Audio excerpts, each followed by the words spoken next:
See this, अगर आप ये देख पाओ, देखो ये this is one of the, ये आपको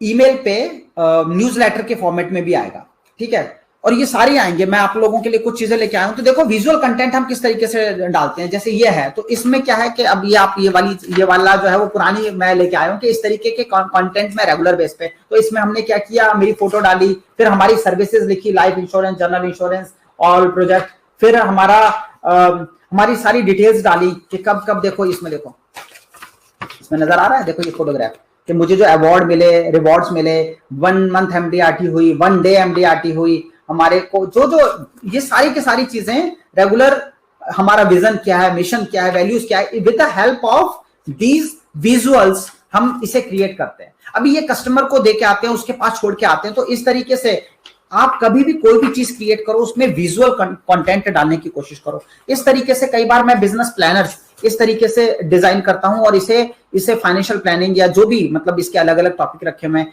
इसके अंदर हम फिर क्लाइंट को वो रख के देते हैं, इसके अंदर हम ये डिटेल ये इस तरीके से इसमें डाल के देते हैं। तो ये भी एक चीज होती है। साथ ही साथ पैम्पलेट डिजाइन हम करते हैं। तो पैम्पलेट डिजाइनिंग में क्या हमेशा ध्यान रखते हैं कि कुछ भी ऐसा हो जो विजुअल हो, सामने वाले को देख के कुछ ऐसा लगना चाहिए कि हाँ यार ये क्या है, व्हाट इज दिस, इसको देखूं। मैंने ये पैम्पलेट डिजाइन किया था अपने लिए, मैं आप लोगों के साथ ही सारी चीजें शेयर कर दूंगा।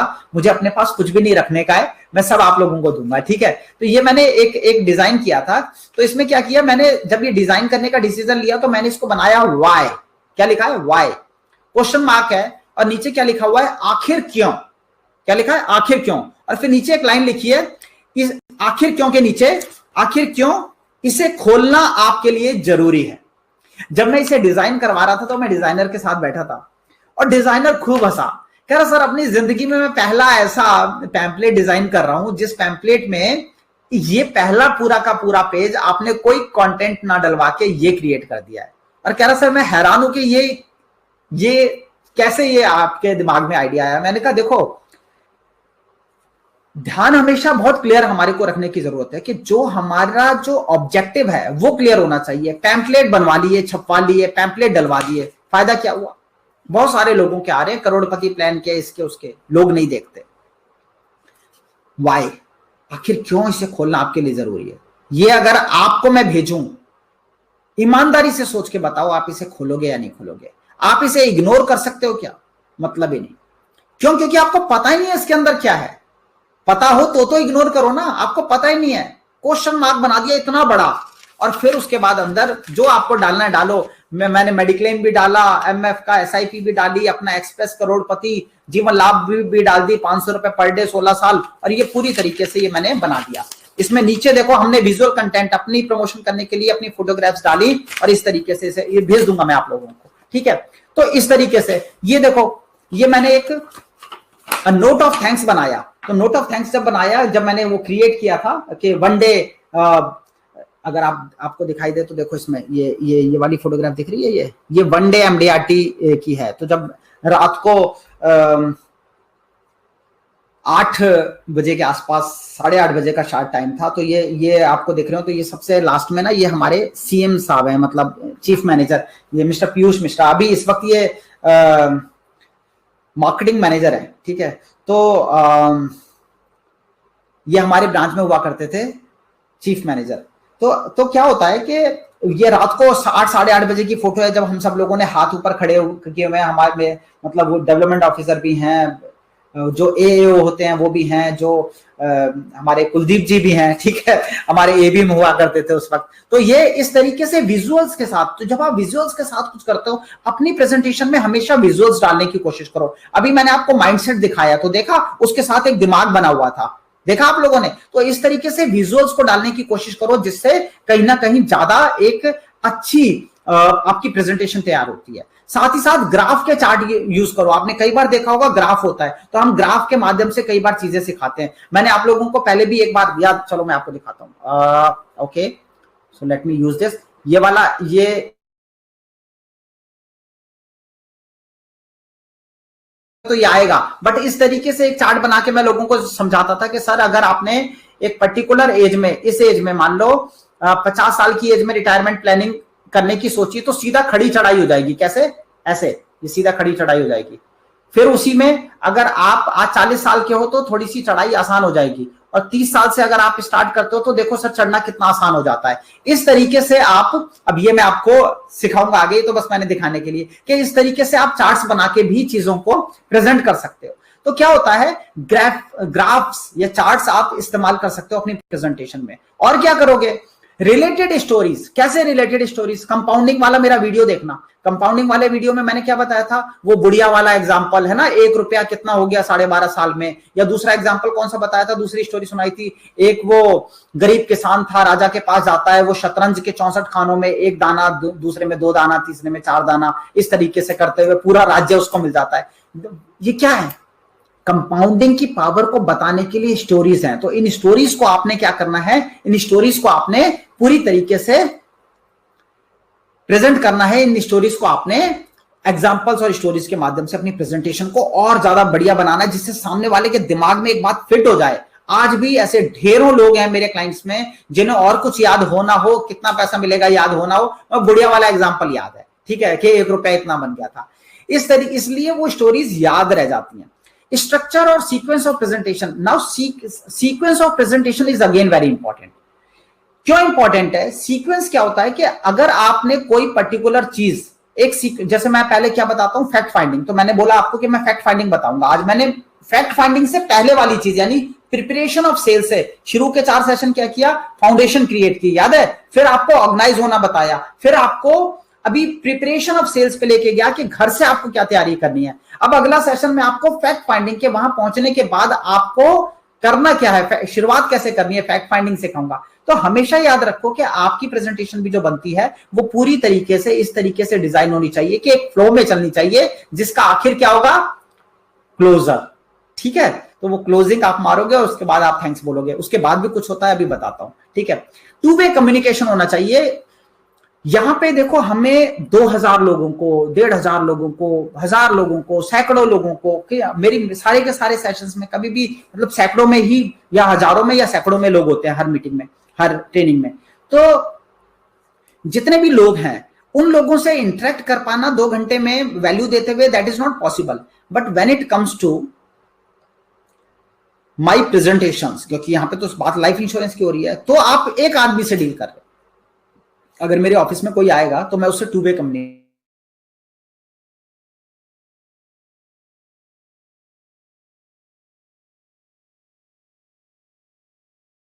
तो वो सवाल पूछते पूछते आप इंटरेक्ट करना शुरू करते हो। प्रेजेंटेशन में कुछ एग्जांपल्स बताऊंगा, वो करते करते आप पूछना शुरू करते हो।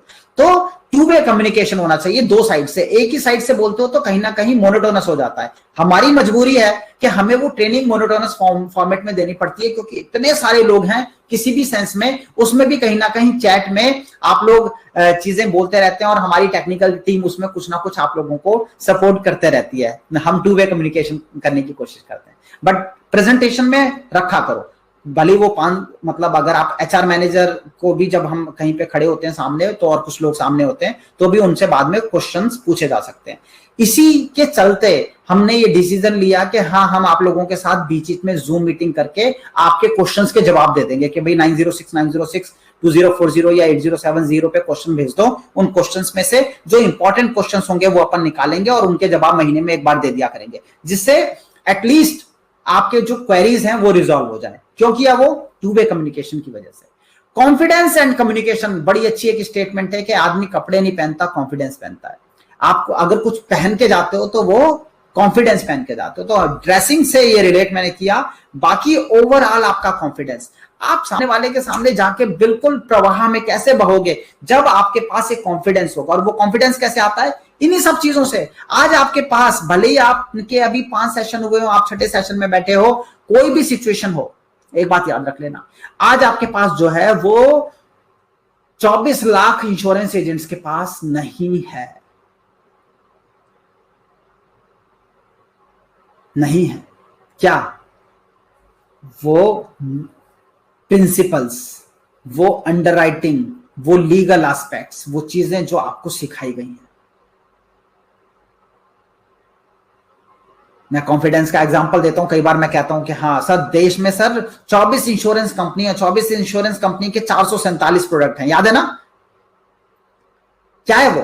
कॉन्फिडेंस। सर 447 प्रोडक्ट में एक प्रोडक्ट भी अगर ऐसा होगा ना सर, आपको 10 लाख रुपए का इनाम मिलेगा। सामने वाले को वो कॉन्फिडेंस नजर आता है, उसे लगता है कि यार ये जो बंदा जो बात बोल रहा है ना, इसमें कोई वजन है। तो वो कॉन्फिडेंस आपकी कम्युनिकेशन में हमेशा नजर आना चाहिए। और आई कांटेक्ट और बॉडी लैंग्वेज मैंने आपको बताई कि कोई हमेशा याद रखो, आई कांटेक्ट होना चाहिए, चेहरा हमेशा इस जगह से ऊपर आपको नजर रखना है, चाहे वो मेल फीमेल हो। और मैं ये बात आपको बहुत क्लियर मैसेज देना चाहता हूं, मैंने पहले भी दिया है, अभी भी दे रहा हूं कि हमेशा ध्यान रखो कि आपका आई कांटेक्ट बहुत इंपॉर्टेंट रोल प्ले करता है। आपको हमेशा इंटेंशनली अनइंटेंशनली, अब मान लो कोई पर्सन है, आपने अचानक आपकी नजर उनके कपड़ों के ऊपर चली गई है, उनके कपड़े में हल्का सा दाग लगा हुआ है, आप उस दाग को नहीं देख रहे, बट वो अनकंफर्टेबल हो जाएंगे कि यार ये दाग को देख रहा है, ठीक है? तो हमेशा याद रखो कि आपको नजरें हमेशा आई कांटेक्ट बना के, या तो आपका हाथ, आपकी नजरें नीचे आपके पेपर पे होनी चाहिए, या उनकी आई कांटेक्ट होना चाहिए, जो भी फीमेल मेल जो भी सामने है, ठीक है? तो हमेशा याद रखो आई कांटेक्ट। ये प्रेजेंटेशन से रिलेटेड पॉइंट थे, और भी चीजें हम प्रेजेंटेशन से रिलेटेड समझेंगे, जिसमें मैं फीचर वर्सेस बेनिफिट की कई बार बात करता हूं, वो पूरा डिटेल में समझाऊंगा। जब भी प्रेजेंटेशन की बात आती है, एक बात का याद रखो, always give respect to your clients. आपके क्लाइंट सब कुछ है, उन्हीं से, ये एक यूनिवर्सल ट्रुथ है कि क्लाइंट इज एवरीथिंग। मैं ये नहीं कहता, आज के टाइम में हम एक और चीज भी बोलते हैं कि हमें नो बोलना आना चाहिए, मैं ही बोलता हूं आप लोगों को, बट कहीं ना कहीं एक और बात को समझने की जरूरत है कि अनड्यू अगर कोई चीज सही नहीं है, वो आपसे चाह रहे हैं तो चलो आप मना कर रहे हो, बट जहां पे वो सही है वहां पे हमें उन्हें रिस्पेक्ट देने की जरूरत है, उनके पेरेंट्स को, उनकी फैमिली को रिस्पेक्ट देने की जरूरत है। क्योंकि जब आप रिस्पेक्ट देते हो तो आपको रिवर्ट में, आपको पता भी नहीं है, आप घर पे बैठ के किसी के लिए लूज टॉक्स रखते हो ना, आप जैसी फीलिंग जिसके प्रति रखोगे ना, वैसी ही फीलिंग होगी। बिल्कुल सच बता रहा हूं मैं, जैसी फीलिंग आपकी जिसके लिए क्रिएट होगी ना, सामने वाले की भी आपके लिए फीलिंग वैसी क्रिएट होगी। तो always respect, if you want to get respect, give respect, ठीक है? अच्छा, तो ये प्रेजेंटेशन का पॉइंट था जो हमने डिटेल में समझा। नाउ प्रेजेंटेशन की प्रैक्टिस करो। कैसे करोगे? सबसे अच्छा तरीका प्रेजेंटेशन की प्रैक्टिस का एक है, क्या है? सिंपल सा फंडा है कि हमेशा मिरर के सामने पहुंचो। कहां पे? मिरर से अच्छा कोई भी, हमेशा याद रखना, हमेशा के मिरर से अच्छा कोई एग्जाम्पल नहीं है कि आप प्रैक्टिस कर सको। और मैं यहां पे एक रेकमेंडेशन आपको देना चाहता हूं। क्या रेकमेंडेशन देता हूं? एक मूवी है, जरूर देखना। मूवी क्या है? मतलब वो है आपका सीरीज, वेब सीरीज है, आपको नेटफ्लिक्स पे या मेरे ख्याल से अमेजॉन प्राइम या कहीं ना कहीं मिल जाएगी, ठीक है? मूवी या वेब सीरीज का नाम है बंदिश बैंडिट। क्या नाम है? बंदिश बैंडिट। नोट कर लेना, BANDISH, बंदिश बैंडिट। क्या है वो? उसमें एक लड़के की कहानी है, और वो लड़के का जो गुरु है वो उसके दादाजी हैं, और वो लड़का गाना गाता है, और रियाज के ऊपर, प्रैक्टिस के ऊपर पूरी की पूरी वो वेब सीरीज है। Beautiful web series. मतलब हमेशा मैं कहता हूं कि कुछ ऐसी चीजें मैं रेकमेंड करता रहता हूं जो आपकी जिंदगी में बहुत बड़ा रोल प्ले कर सकते हैं। जरूर मस्ट वॉच जरूर देखना। और बंदिश बैंडिट आप देखिए, उसमें आपको पता चलेगा रियल मेंटरशिप क्या होती है, जो मेंटरशिप हम फॉलो करते हैं अपने मेंटरशिप प्रोग्राम में। आपको वो मूवी है, जब आप देखोगे तो आपको रियलाइज होगा। कराटे किड देख लेना और वो देख लेना, समझ जाना, वो वाली मेंटरशिप हम मेंटरशिप प्रोग्राम में देते हैं। और रियाज यानी प्रैक्टिस की जो इंपॉर्टेंस आप समझोगे तो वो मूवी से आपको समझ में आएगा। प्रैक्टिस, रियाज, जितना प्रैक्टिस करोगे ना। सचिन तेंदुलकर से किसी ने पूछा कि मैं भी सचिन तेंदुलकर बनना चाहता हूं, बट मुझे लगता है बड़ा मुश्किल है। तो उन्होंने कहा बिल्कुल मुश्किल नहीं है, वेरी सिंपल। सचिन तेंदुलकर बनना बहुत सिंपल है। अपनी जिंदगी के 35 साल रोज सुबह आपको बिना नागा 365 के 365 दिन आपको पिच पे पहुंचना है और सामने से 500 बॉल्स को फेस करना है। बस इतना सिंपल है सचिन तेंदुलकर बनना। 500 बॉल रोज सुबह पहुंच जाओ 5 बजे नेट प्रैक्टिस करने के लिए और 500 बॉल को खेलो, 1 आएगी, 2 आएगी, 3 आएगी, 500 बॉल कंप्लीट हो, अपने घर चले जाओ, अगले दिन सुबह फिर आ जाओ, पूरे 365 दिन, और कुछ नहीं, बड़ा सिंपल सा है। और इस बात का जवाब था कि सचिन तेंदुलकर द सचिन तेंदुलकर क्यों है, because of practice. Now when it comes to you, जब बात आती है एक लाइफ इंश्योरेंस एजेंट की, तो जो भी प्रेजेंटेशन आप तैयार कर रहे हैं उस प्रेजेंटेशन की प्रैक्टिस, ये सारा देखो सेल्स से रिलेट हो रहा है। अल्टीमेटली हम कहां पहुंच रहे हैं, सेल्स के छोटे छोटे पॉइंट्स की तरफ जा रहे हैं। हमने हैप्पीनेस को समझा, हमने उससे पहले आपके माइंडसेट बनाया, हैप्पीनेस समझा, फिर हम डिटेल में आगे गए, ड्रेसिंग पे गए, हमने प्रेजेंटेशन को समझा। अब प्रैक्टिस ऑफ प्रेजेंटेशन एक तैयार कर लेना एक बात है और उसकी प्रैक्टिस करना दूसरी बात है। तो मैं हमेशा कहता हूं कि जो प्रेजेंटेशन है वो 20 साल के बच्चे के लिए अलग है, 20 साल का जो लड़का है लड़की है उसकी जिंदगी के ऑब्जेक्टिव गोल अलग है। वो क्या सोचता है कि 4 साल बाद यार अब मेरी मैरिज होगी, या वो वर्ल्ड टूर का सपना देखता है, वो आईफोन लेना चाहता है, वो कार लेना चाहता है, उसकी नौकरी को दिमाग में वो रखता है, वो सोचता है कि मेरी मैरिज जब भी आने वाले टाइम में होगी, मैं अपना मस्त हनीमून मनाऊं, मैं सिंगापुर जाऊं, मैं स्विट्जरलैंड जाऊं, मैं ये करूं, मैं वो करूं। वो अपनी लाइफ को एंजॉय करना चाहता है। एक पर्टिकुलर टाइम पीरियड के बाद अगर आप देखते हो तो फिर लोगों का पर्पस एजुकेशन पॉलिसी हो जाती है, क्योंकि छोटे बच्चे होते हैं। फिर वही अगर आप बात करते हैं, थोड़ी सी और एज आती है तो रिटायरमेंट को लेके लोग कंसर्न हो जाते हैं। तो हर सेगमेंट के लिए अलग प्रेजेंटेशन है। और हम क्या करते हैं, वही एक ही प्रेजेंटेशन, एक ही तरह की प्रेजेंटेशन को हर किसी पे चेपे में नहीं।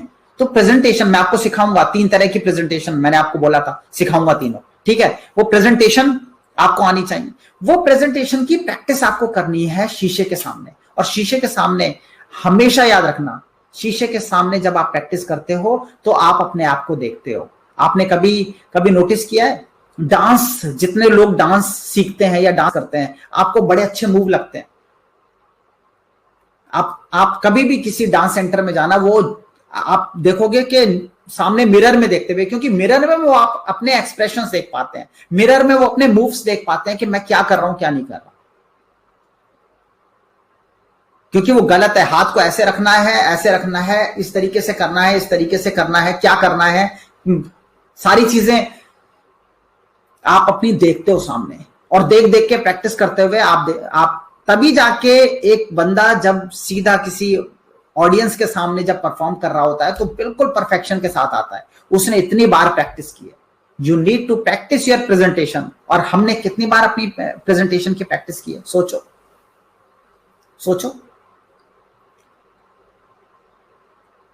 इसलिए बता रहा हूं, अगला सेशन फैक्ट फाइंडिंग के ऊपर होगा।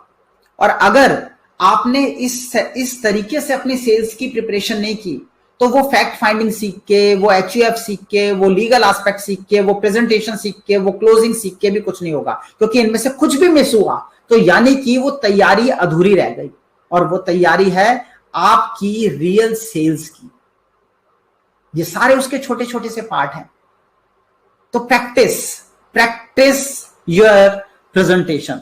अपनी रेगुलर बेस पे अपनी जो भी आपकी सेल्स पिच होती है, चाहे आप कुछ भी करते हैं, आपको क्या करना है, आपको प्रैक्टिस करनी है।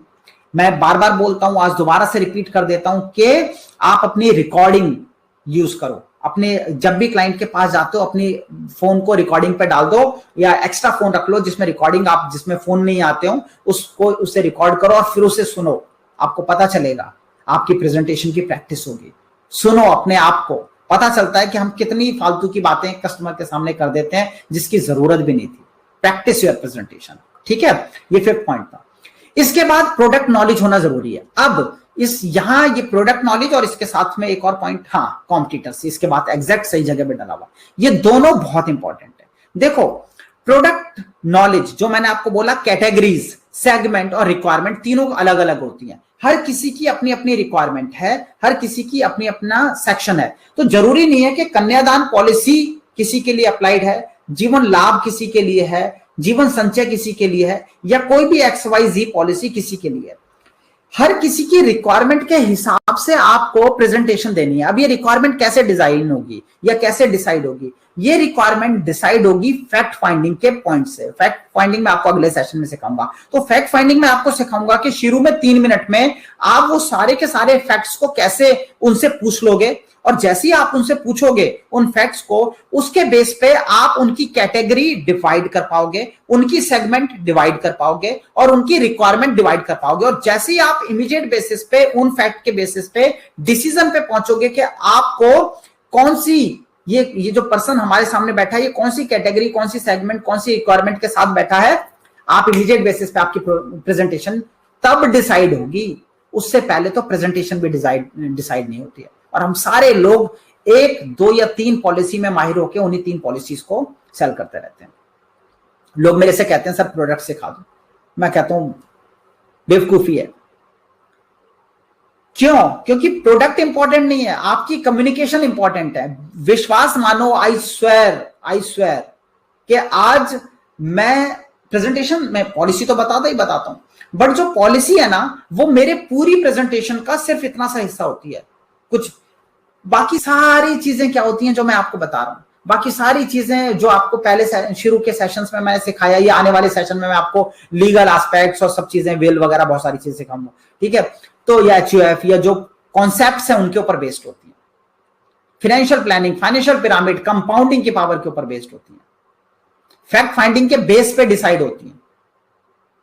फिर पॉलिसी तो अगर जो भी पॉलिसीज हैं वो पॉलिसी की जो प्रेजेंटेशन है, जो 3 मैं बताऊंगा, उनमें से किसी भी कैटेगरी में जिस भी कैटेगरी में फॉल करेगा उसके हिसाब से आप बता दो। तो आपको क्या करना है, you should be having decent, बहुत अच्छी प्रोडक्ट नॉलेज आपको होनी चाहिए। जितना इंपॉर्टेंट, मैंने आपको बोला था ना, पहले एजेंटों ने गलती की, उन एजेंट्स ने जो गलती की उसको भुनाते हुए आप क्या कर रहे हो, आप क्वालिटी चेक पे बात कर रहे हो, आप प्रिंसिपल ऑफ इंश्योरेंस पे बात कर रहे हो, आप उनकी बताई हुई कमियों को करेक्ट करते हुए अपनी जगह बना रहे हो। अगर आपने कोई गलत बात बता दी अपने कस्टमर को और आपको आपके प्रोडक्ट की पूरी नॉलेज नहीं है, जो भी आप बोल रहे हो उसकी नॉलेज आपको नहीं है, आपने FAB की जगह लॉयल्टी बोल दिया, लॉयल्टी की जगह पे बोनस बोल दिया, कुछ भी गारंटीड नहीं है तो गारंटीड बोल दिया, कुछ भी बोल दिया, और सामने वाले किसी एजेंट ने उसे काउंटर कर दिया, फिनिश, आपके उस घर में एंट्री बंद। इसलिए आपके प्रोडक्ट की प्रोडक्ट नॉलेज आपको होनी चाहिए। वो जो प्रोडक्ट नॉलेज है वो बहुत बड़ा रोल नहीं प्ले करती, बट वो एक्यूरेट होना इसलिए जरूरी है क्योंकि जो आपने पहाड़ खड़ा किया है अपनी इमेज का, जो सारे 26 सेशन जिसके ऊपर बेस्ड है, तो वो जो पहाड़ आपने खड़ा किया है अपनी इमेज का, वो इमेज जस्टिफाई हो जाती है अगर आपने सही प्रोडक्ट नॉलेज दी। तो थोड़ी सी प्रेजेंटेशन में पॉइंट आएगा वो, बट वो गलत अगर हो गया ना तो आपने जो इमेज खड़ी की है वो सारी इमेज बर्बाद हो जाती है। Same at the same time आपके कॉम्पिटिटर्स, भाई कॉम्पिटिटर्स क्यों?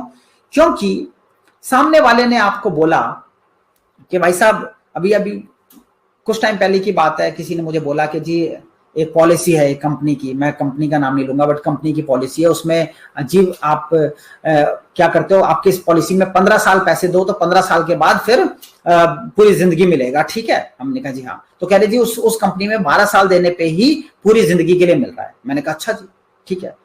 मैंने क्या बोला, मैंने कहा सर आप गलत कह रहे हैं और ये बात मैं पेपर पे प्रूव कर सकता हूं। बोले कैसे? मैंने कहा सर आप एक बहुत इंपॉर्टेंट चीज मिस कर रहे हैं। अगर कोई कंपनी आपको 12 साल बाद दे रही है तो 12 साल बाद जो वो आपको अमाउंट दे रहे हैं तो आप पहले तो चेक करो वो पूरी जिंदगी के लिए गारंटीड दे रहे हैं या नहीं दे रहे, उससे आपको पता चल जाएगा कि वो कितने साल तक दे रहे हैं और हम कितने साल तक दे रहे हैं। दूसरी चीज, आपकी बात को उठा लिया कि चलो वो पूरी जिंदगी कोई दे रहा है, अब समझ लो 12 साल आपने पैसा दिया, उसके कंपैरेटिवली 15 साल वाली जो हमारी पॉलिसी है जिसमें रेगुलर बेस पे पैसा आ रहा है, उसमें फाइनल एडिशनल बोनस भी ऐड हो रहा है। तो जब FAB ऐड हो रहा है तो उसकी वजह से क्या होगा, धीरे धीरे एक लाइफ फंड क्रिएट होता चला जाएगा और अगर आप 80 साल 90 साल 100 साल जी गए तो आपको करोड़ों में रुपया मिलेगा। तो 3 साल का प्रीमियम एक्स्ट्रा देने के वजह से क्या आप अपना करोड़ों का नुकसान करा लोगे? ये बात मैं कैसे बोल सका? क्योंकि I was having the knowledge of my competitors.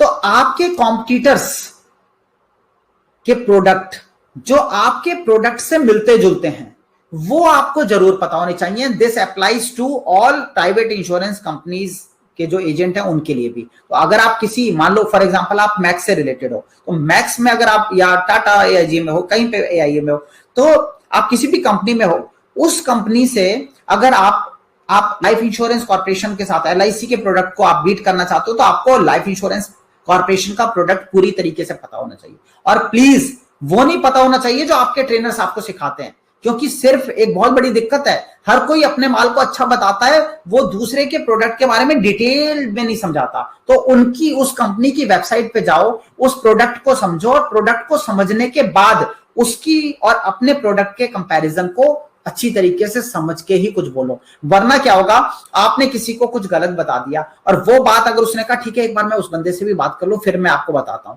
और उस बंदे ने उस स्टेटमेंट को काट दिया, आप गए। ऐसी बात बोलो कि आपके प्रोडक्ट में भी कोई कमी, जो प्रोडक्ट नॉलेज इससे पहले मैंने बताया उसमें भी कमी ना निकले, और साथ ही साथ